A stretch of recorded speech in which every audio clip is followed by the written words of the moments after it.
नमस्कार विद्यार्थी मित्रांनो आणि पालकांनो, आजचा हा व्हिडिओ खूपच महत्त्वाचा ठरणार आहे आणि हा व्हिडिओ आपल्याला सीईटी सेल पर्यंत पोहोचवायचा आहे।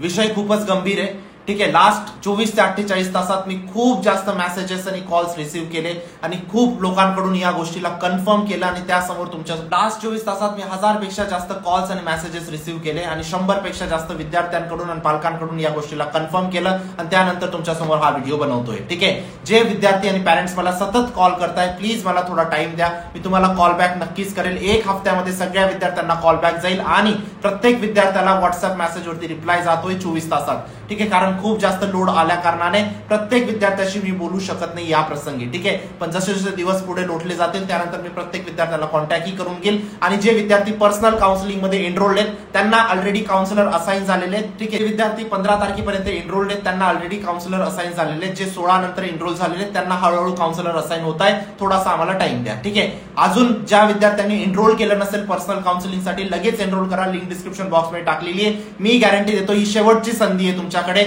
जिथे तुम्ही चांगल्या कॉलेजमध्ये जाऊ शकतात एक व्यवस्थित कॉलेज लिस्ट वगैरे बनवून। असे खूप सारे विद्यार्थी आहेत ज्यांचे खूप कमी पर्सेंटाईल आलेले आहेत, त्या कमी पर्सेंटाईल नुसार जे चांगलं बेस्ट कॉलेज भेटत असेल ते नक्कीच तुम्हाला कॉलेज लिस्टच्या माध्यमातून आणि काउन्सिलिंगच्या माध्यमातून नक्कीच भेटेल या गोष्टीची मी तुम्हाला खात्री देऊ इच्छितो। पर्सनल काउन्सिलिंगचे सगळे फीचर्स तुम्ही इथं बघू शकतात। आतापासून तर जोपर्यंत तुमचं ऍडमिशन होत नाही तोपर्यंत तुमच्या सोबत असू, कॅप ऍप्लिकेशन फॉर्म पासून तर स्पॉट राऊंड पर्यंत तुम्हाला सपोर्ट भेटेल या गोष्टीची मी गॅरंटी देतो। एक पर्सनल काउन्सिलर तुम्हाला असाइन होईल बाळांनो, जो पर्सनल काउन्सिलर तुम्हाला नेक्स्ट 3 ते 4 महिने तुमच्या सोबत असेल। कधी तुम्हाला डाऊट आला तुम्ही त्यांना कॉल करून विचारू शकता तुमचे डाऊट्स वगैरे आणि तुमची पर्सनलाइज्ड कॉलेज लिस्ट बनेल। ठीक आहे, तुमचे पर्सेंटाईल किती, तुमची कॅटेगरी कोणती, तुम्हाला कोणत्या सिटीमध्ये ऍडमिशन पाहिजे, कोणत्या ब्रांच मध्ये पाहिजे, सगळ्या तुमच्या रिक्वायरमेंट घेऊन प्रत्येक कॉलेजमध्ये चेक केलं जाईल कुठे तुमचा नंबर लागू शकतो आणि त्यानुसार तुम्हाला कॉलेज लिस्ट दिली जाईल। हा, कॉलेज लिस्ट बनवायला ऍटलीस्ट 7 ते 8 दिवस लागतील आम्हाला। ठीक आहे, ज्या विद्यार्थ्यांनी आधी रजिस्टर केलंय त्यांच्या सगळ्यात पहिले कॉलेज लिस्ट बनतील, जे विद्यार्थी आता रजिस्टर करतायत त्यांना अजून थोडासा टाइम लागेल। तुमच्या आयुष्याचा प्रश्न इथं चूक नका करू, इथं एक चूक तुम्हाला खूप महाग पडते बाळांनो,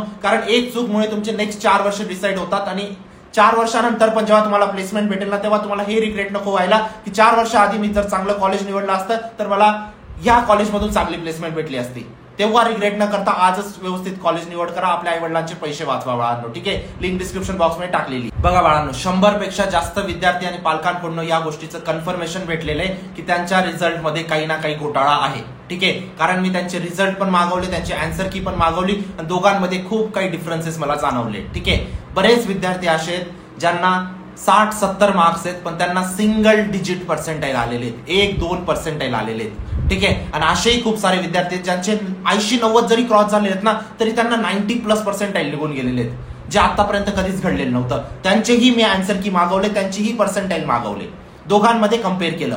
ठीक आहे, ज्या विद्यार्थ्याला 60 मार्क्स आहेत त्याला 2 पर्सेंटाईल आणि ज्या विद्यार्थ्याला 80 मार्क आहेत त्याला 90+ पर्सेंटाईल, ही गोष्ट कसं काय घडू शकते है ना। आणि ही चला त्यांचा काही फॉर्म्युला लावला असेल सीईटी सेलने, काही कॅल्क्युलेशन लावलं असेल, नॉर्मलायझेशन लावलं असेल, पण एवढा डिफरन्स स्टुडंट डिझर्व नाही करत। आणि त्यातल्या त्यात मला 2-3 केसेस अशा पण दिसल्या, फॉर एक्झाम्पल एकच शिफ्ट आहे, ठीक आहे, शिफ्ट 2 आहे, 19 एप्रिल शिफ्ट 2 आहे फॉर एक्झाम्पल, दोघांचे 77 मार्क्स। ठीक आहे, त्यातला त्यात दोघांना डिफरंट पर्सेंटाईल। ठीक आहे, डिफरंट पर्सेंटाईलचा पण गॅप खूप मोठा, जर शिफ्ट सेम होती, मार्क्स सेम होते तर पर्सेंटाईल पण थोडेफार तर सेम यायला पाहिजे होते। ठीक आहे, इथं पण घोटाळा काही ना काही झालेला आहे हा मला जाणवला आणि मी त्या दोघांचा आन्सर शीट पण बघितली आणि रिझल्ट पण बघितले, तिथं पण मला काही ना काही मिस्टेक्स जाणवते। कालच्या व्हिडिओमध्ये मी तुम्हाला हेच बोललो होतं की आपल्याला सीईटी सेल कडून काही ना काही कन्फर्मेशन पाहिजे या गोष्टीचं, पण या व्हिडिओमध्ये मी तुम्हाला सांगू इच्छितो आता तुम्हाला सीईटी सेलला मेल करावा लागेल। ज्याला पण थोडासा पण डाऊट येतोय त्याने सीईटी सेलला मेल करा, कारण जेव्हा 10,000-15,000 मेल्स जातील सीईटी सेलला तेव्हा सीईटी सेल क्लॅरिफिकेशन देईल। कारण जर मी मेल पाठवला सीईटी सेलला, कारण मी पण खूप काही मेल केले सीईटी सेलला, ठीक आहे, पण माझा ना रोल नंबर आहे बाळांनो, माझा ऍप्लिकेशन नंबर नाहीये। ठीक आहे, मग मी जास्त व्हॅलिड कॅन्डिडेट नाहीये त्यांना व्हेरीफाय करण्यासाठी, म्हणून तुमचा कॅन्डिडेट आयडी तुमचा ऍप्लिकेशन नंबर, रोल नंबर त्यांना पाठवा, तुमचे आन्सर कीची पीडीएफ असेल आन्सर कीची पीडीएफ पाठवा आणि रिझल्टची पीडीएफ पाठवा आणि त्यांना या गोष्टीचं क्लॅरिफिकेशन मागा। ही पहिली वे आपण करू शकतो। हा, ठीक आहे, दुसरी वे आपण जे विद्यार्थी मुंबई पुण्याला असतील त्यांनी मुंबई सीईटी सेलच्या ऑफिसला नक्कीच व्हिजिट करा, कारण लास्ट इयर पण असे खूप सारे पॅरेंट्सनी व्हिजिट केलं होतं, ऍप्लिकेशन दिलं होतं आणि त्यानंतर सीईटी सेलला क्लॅरिफिकेशन द्यावा लागलं प्रत्येक गोष्टीवरती। ठीक आहे. जर तुम्हाला असं वाटतंय की काही ना काही चेंजेस होऊन जातील, ऑटोमॅटिक होऊन जातील, नाही होणार, दिवस बाय दिवस पलटतील आणि तुमचा हा इश्यू व्हॅनिश व्हायला लागून जाईल. सीईटी सेलचा ऑफिसचा पत्ता सीईटी सेलच्या ऑफिशियल वेबसाईट वरती तुम्हाला भेटून जाईल. ईमेल आयडी मी इथं टाकतोय, ईमेल ऍड्रेस, ठीक आहे. इथून तुम्ही मेल करू शकता सीईटी सेलला. सीईटी सेलला डिटेल मध्ये मेल करा, तुमचा रोल नंबर टाका, तुमचं नाव टाका, ठीक आहे. तुमचा रिझल्टची पीडीएफ पेस्ट करा, तुमच्या आन्सर कीची पीडीएफ पेस्ट करा आणि त्यानंतर मेल्स करा बाळांनो, ठीक आहे. ऍटलीस्ट 10,000 पण मेल गेले ना सीईटी सेल, त्यानंतर तुम्हाला क्लॅरिफिकेशन सीईटी सेलला द्यावं लागेल. कारण हे इनजस्टिस आपण सर नाही करू शकत. आपल्याला न्यू रिझल्ट भेटेल नाही भेटेल, ठीक आहे, पण आपल्याला क्लॅरिफिकेशन पाहिजे की आपला रिझल्ट एवढा कमी कसं काय आला. जो विद्यार्थी 60 मार्क्स 65 मार्क्स ज्याचे आहेत तो काय आन्सर देईल घरच्यांना? 1% 2% अनफेअर आहे. ऍटलीस्ट आपल्याला सीईटी कडून जे नॉर्मलायझेशन झालंय त्याचा आपल्याला प्रॉपर प्रूफ पाहिजे कसं काय नॉर्मलायझेशन केलेले. सेकंड गोष्ट, जर सेम पर्सेंटाईल सेम मार्क्स आहेत विद्यार्थ्याला, ठीक आहे, तर त्याचे डिफरंट पर्सेंटाईल कसं काय आले? सेम शिफ्ट मधला विद्यार्थी, सेम मार्क्स आहेत. आता बऱ्याच विद्यार्थ्यांना प्रश्न येतोय की नवीन निकाल लागेल का? नवीन निकालाच्या अपेक्षा तुम्ही जास्त नका ठेवू सीईटी सेल कडून, कारण लास्ट इयर पण सीईटी सेलला खूप मेल केले, पॅरेंट्सने व्हिजिट केलं, त्यानंतर खूप काही विद्यार्थ्यांच्या रिझल्टला त्यांनी क्लॅरिफिकेशन दिलं होतं, ठीक आहे, की अशा पद्धतीने आम्ही काढलेली तुमची पर्सेंटाईल. पण तिथं सुद्धा सीईटी सेलने न्यू रिझल्ट अनाऊन्स नव्हता केलेला, ठीक आहे. आपल्याला न्यू रिझल्ट जरी अनाऊन्स नाही झाला पण क्लॅरिफिकेशन माहित पाहिजे आपल्याला, ठीक आहे. जर सीईटी सेल क्लॅरिफिकेशन देऊ शकलं म्हणजे समजायचं की रिझल्ट मध्ये प्रॉब्लेम नाहीये. पण एक गोष्ट लक्षात ठेवा, जर आपण ही गोष्ट सीईटी सेलच्या निदर्शनात नाही आणून दिली तर या गोष्टीवर काही ऍक्शनच नाही होणार. जर फॉर एक्झाम्पल सीईटी सेल कडून मिस्टेक पण झालेली असेल पण आपण जर कंप्लेंट रेज नाही केली, तिथं ती मिस्टेक पण दाबलेली जाईल, आणि भरपूर विद्यार्थ्यांसोबत इनजस्टिस होईल, ठीक आहे. म्हणून आपल्याला ऍटलीस्ट ऍक्शन घ्यायची आहे. मी लास्ट व्हिडिओ पर्यंत तुम्हाला ह्या गोष्टीबद्दल बोललो नव्हतो की ऍक्शन घ्या असं, ठीक आहे. मी बोललो होतो की तुमचे रिझल्ट वगैरे मी सीईटी सेलला मेल करतो.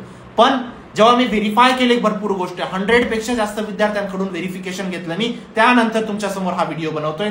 आता मी तुम्हाला रिक्वेस्ट करतो की सीईटी सेलला मेल करा, पॉसिबल असेल सीईटी सेलच्या ऑफिसला व्हिजिट करा.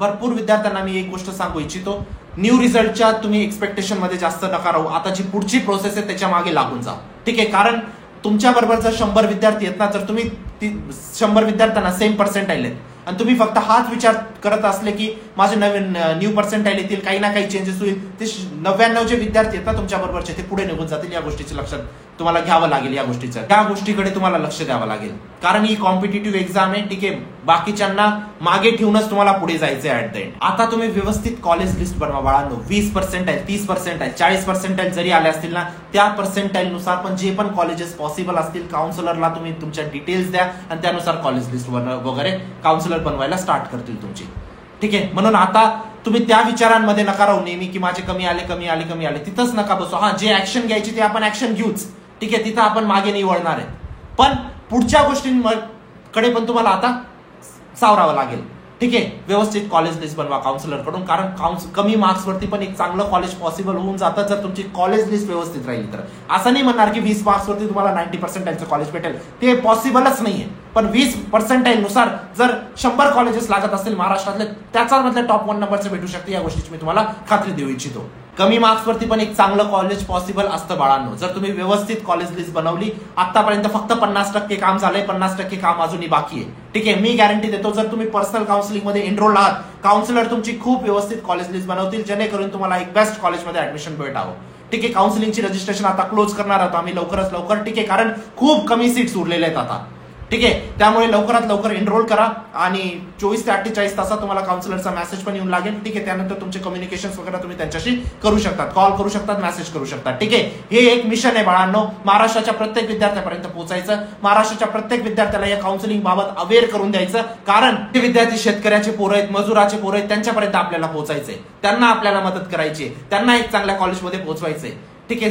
जर तुमच्या अवतीभोवती असे कोणी असतील त्यांना गरज आहे, त्यांना कमी पर्सेंटाईल आहे, त्यांना लॅक ऑफ इन्फॉर्मेशन आहे, प्लीज त्यांच्यापर्यंत या काउन्सिलिंग बॅचला पोहोचवा जेणेकरून त्यांना आपण त्यांचे जेवढेही मार्क्स आहेत त्या मार्क्सनुसार एक बेस्ट कॉलेजला पोहोचू शकतो. आणि प्रत्येक विद्यार्थी मेल नक्कीच करेल सीईटी सेलला, ठीक आहे. थोडा पण तुम्हाला डिफेक्ट वाटतोय तुमच्या रिझल्ट मध्ये, प्लीज मेल करा. एवढ्याच गोष्टी सांगायच्या होत्या तुम्हाला व्हिडिओमध्ये, ठीक आहे. नेक्स्ट व्हिडिओमध्ये आपण नवीन निकालाबद्दल जी पण काही अपडेट येईल मी नक्कीच तुम्हाला सांगेन, ठीक आहे. पण चॅनलला सबस्क्राईब करून ठेवा त्यासाठी आणि व्हॉट्सअप ग्रुपला जॉईन करून ठेवा. प्लीज कॉल्स नका करू, तुम्हाला जे पण क्वेरीज असतील व्हॉट्सअप मेसेज मला करा, ठीक आहे. भेटूया नंतरच्या व्हिडिओमध्ये, तोपर्यंत बाय, टेक केअर, थँक्यू.